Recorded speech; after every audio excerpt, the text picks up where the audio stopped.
Hey guys, Ryan Harper. I'm sitting with Alexandra Stergios from Voz Media. She is a bona fide news anchor, sports anchor, but for the Spanish-speaking audience, right? Correct, Ryan. First of all, I'm very happy to be here in your show. Yeah. And yes, I'm working with Voz Media. It's a Hispanic network, a conservative network too. Uh-huh. We have different values of life, family, as Hispanics. Mm-hmm. So who is your audience? Is it primarily in the United States? Is it global? Like, who's the audience? It's worldwide, but we are focused right now in the United States. We have a lot of audience in Florida, in Puerto Rico, for example. We have a TV station over there. That's why we can reach more people. And also we have our webpage. We have streaming. We have social media, and we have also based in Madrid, in Dallas, in different parts of the world. And how, as one of their anchors, like, are you traveling to all these places? Sometimes, yes. Okay. Yes. Where's home base for you? Dallas, right? Is now, it really? Dallas. Yes. Amazing. Yeah, I was so now we in can be LA, friends. Yeah. Yeah, I love it. So how long have you been doing this? Well, I started 9 years ago. I started in Mexico, my professional career. And then I moved to LA to work as a sports anchor. And then I turned news anchor, and I do at the same sports. And then last year I moved to Dallas. Really? Yeah. How do you like Dallas so far? I like it. It's very different than California, than Mexico. It's more quiet, more tranquil. Yeah. But still, it's a beautiful city. What's your favorite thing so far? I think the people here. Really? Yes. They have a beautiful vibe. They are very nice, educated people. I really like it. The weather, I know it sounds crazy because sometimes people are like, oh my God, I can't believe you are in Texas. The heat there, it's crazy. And I really like it. I enjoy this kind of weather. So it's funny about the heat though. It's because as I was saying a second ago that I've lived in Dubai and Doha.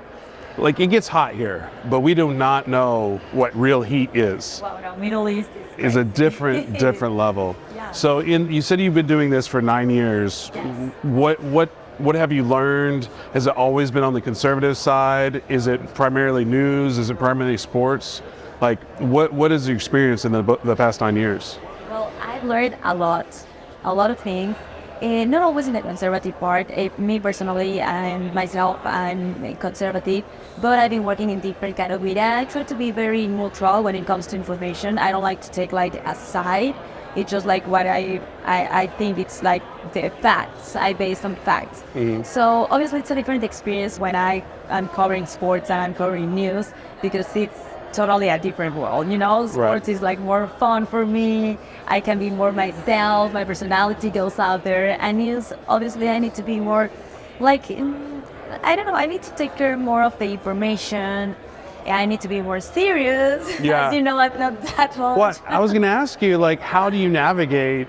How is it 50-50? Sometimes 50-50 news, 50-50 sports, or is it just as it comes about? Yes. The time? It's depending the time. Yeah, I used to have 3 national news shows, hard news shows, which I really enjoy because it's different. I need to prepare twice what I prepare in sports. But I enjoy a lot sports because I get to go to the stadium. I've been to 3 Super Bowls, to the World Series, to the World Cup, to Olympic Games. So that's for me life, I mean, darn. Such a horrible life for you. Wow, yeah. Yeah, to go all those places. But I also enjoy, for example, coming to these events, meeting people with different beliefs, going to political events to learn about economics, for example, in different forums. So it's quite interesting. I like to have a lot of different knowledge. Yeah, I could. It seems like a huge dichotomy of Super Bowl and Young Republicans convention. Yes. And like you said, you have to be super serious and sometimes a lot more fun. Yeah. How does that have an effect on you personally? Having to be able to sometimes be there's a disaster or there's a horrible situation in the news and they're hey, there's a goal. What, Ryan, now that you mention it, I feel it's part of my personality in a way okay, when somebody is feeling sad, for example, I can be very empathic with that and vice versa, right? So I think when it comes to news and sports, I'm the same. Like I really enjoy sports and I give everything and I'm super joyful. But the same if there's any disaster, for example, Hawaii disaster, what just happened. So obviously I try to transmit that to my audience to say, you know what, this is going on, this is not good, please help, please be empathic what is going on. So I think it's part of my personality and I can do it sometimes with some news. I remember that I want to laugh, but I don't want to laugh about the news. It's just like the environment, the camera guys were talking, my co-anchor laughing, and then it comes like a hard news. And I'm like, what can I do? But sometimes it's hard to hide parts of the personality, you know? But yeah, I'm trying to live that. So what do you like better? Sports. Yeah. For sure, yes. But do you see how like potentially the news side could have more of an impact? Because like I would say like sports is it's a fleeting impact. Like, you know, some people, they have these moments that they carry with them the rest of their lives, but like, you know, like I don't really know of any. That's not true. I was gonna say, because there's a lot of moments in history, like the 1980 something Olympics were like miracle, or, you know, I'm conflicting myself as I'm talking. You know, I'm an idiot. I'll move on. No, I kind of get your point. The thing is, for example, for me, sports is very nice because of the stories that they are behind. Yeah. You know, and obviously the stories like of challenge, of achievement, of unity, of solidarity when they play as a team, or for example, when athletes came from nothing and then they are in the top and they are like moving lives, creating foundations, everything. And on the other side, for me, news is important because I can give a message to the community. Mm-hmm. Like, it's not like sports, it's not real things, but it's like sometimes more, they have more impact, you know? So for me, news is, okay, this is happening, what we can work to get better or what we can do for the community, to help, you know? So what has been your favorite moment so far in your career? Wow, I have a lot, Ryan. We can stay here talking like 4 hours. Well, let's go. To share, like, let's go. Well, I don't know. Maybe one of the first ones that it was a World Cup in 2014 because I was studying at the same time. I was in the university. I was working. I was in Mexico first, and then I traveled. So it was the first impression for me in this like sports world. So it was a lot of challenge because I just worked with the guys. So for me as a woman was like, wow, I was super young and then I was the only girl there. So it was a really challenge. And after that, I like really started to be more like, I learned a lot. I was less naive. I was more prepared. So that was a great, and obviously the competition, right? Yeah. And then being in the sports anchor world and the news anchor world, I could assume you're around a lot of like sports celebrities and maybe powerful politician celebrity types.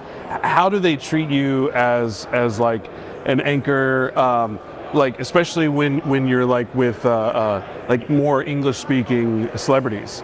Like, do they treat you differently? And then when like a Hispanic celebrity or a football player, are they like, do they gravitate to you more because you're speaking maybe their home language?